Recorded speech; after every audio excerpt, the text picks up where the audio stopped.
So over the next 10-12 minutes, what I'll go ahead and do is take you through what we mean from a safe city.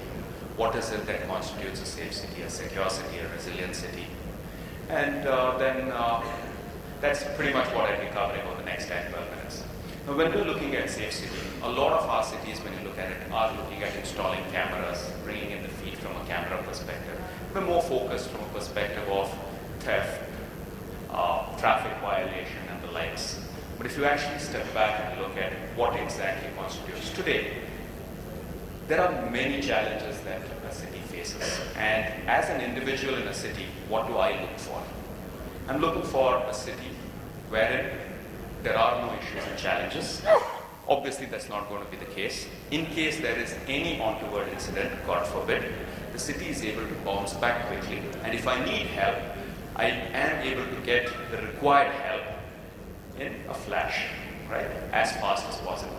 For instance, the other day in Bangalore, I'm from Bangalore, and I guess most of you all know that traffic is atrocious in Bangalore. On the way to the airport, there was a tree that collapsed.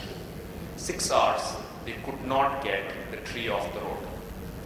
Now that has a major impact. And as a citizen, it affects my flights if I was getting to the airport. A lot of issues. Or if you look at natural disasters, Chennai had rains and floods, Gujarat had rains and floods. How quickly is the city able to respond to the climate, to the citizens' need, and bounce back? So that is the entire thing that we're looking at from a safe, secure, and resilient city. So when you look at it, there are two major kinds of challenges that we face. One is man-made, and from a man-made or human factor perspective, crime. We're all installing cameras. A number of cities are installing cameras. Video analytics are on the cameras. So that's really good. Second, terrorism.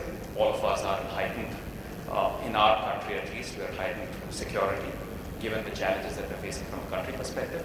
Health, again, all of us know. In the recent past, the avian bird flu, or H1N1 that was out there. The other aspect of it is more from natural disasters. Some cities do face these disasters, some don't. So if you look at whoever thought that Gurgaon would get flooded, or Chennai would have a flood the way it did. So you have those untoward incidents, then you have earthquakes. We are prone to earthquakes. How can we really go ahead and bounce back again? Now in all this, one of the key challenges that the city faces is, how can I predict something? We have got pretty good as a country to predict cyclones. Obviously, we can't go ahead and predict earthquakes and some of the other challenges that we face. How quickly will we be able to react and get everything back to normal? So that is the focus that cities have when you're looking at safe and secure city. Today, the challenge, any city you look at, all the information is in silos. No two departments are talking to each other, right? Then there are alerts that come up, intelligence alerts when it comes to crime. Nobody acts, or they miss the alert. Invariably, we notice in the newspaper that, yeah, a red corner alert was given, but still something happened. Then data is incomplete, inaccurate data. All these things create a massive issue. Now, in case there is any incident that happens, there has to be interdepartment coordination that happens. How can we ensure that this really takes place? Right? That's the biggest challenge that cities, states, and the government is facing today. To get everything under one roof and be able to take informed decisions based on that. Okay? So, when we come into the city, you're looking at transportation, buildings, public health, a whole gamut of things. And we have fantastic databases, beautiful, I mean tons of data. No two things talk to each other. How can I get a complete picture of all this together and be able to make sense out of this, right? So, a safe city is one wherein I am able to go ahead, you are able to go ahead, provide an effective response during any public safety incident. For instance, let's say there is a bridge that collapses today, right? So a number of things need to happen. The first is the emergency response team has to get there on time. The second is the police department, the traffic department needs to figure out alternative routes. The third is they need to communicate it back to the public. For all this to happen, there has to be coordination, there has to be discussion. and there has to be the ability to take decisions in a timely manner. Right?